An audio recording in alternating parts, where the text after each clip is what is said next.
జగ్గన్నతోట ప్రబల తీర్థం అనేది సుమారు 400 సంవత్సరాల చరిత్ర కలిగిన ఆంధ్రప్రదేశ్ సంస్కృతి, సంప్రదాయాలకు, ముఖ్యంగా కోనసీమ ప్రాంత వైభవానికి ప్రతీకగా నిలిచే ఒక చారిత్రక, అద్భుతమైన ఉత్సవం.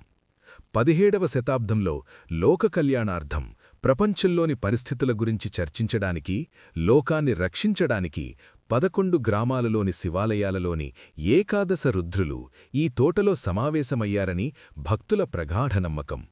ప్రతి సంవత్సరం సంక్రాంతి పండుగలో 3వ రోజైన కనుమనాడు నిర్వహిస్తారు.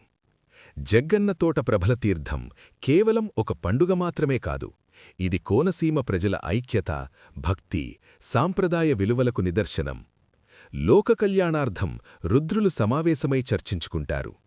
కేంద్ర ప్రభుత్వ ఉత్సవ్ జాబితాలో జగ్గన్న ప్రబలతీర్థం చోటు దక్కించుకుంది.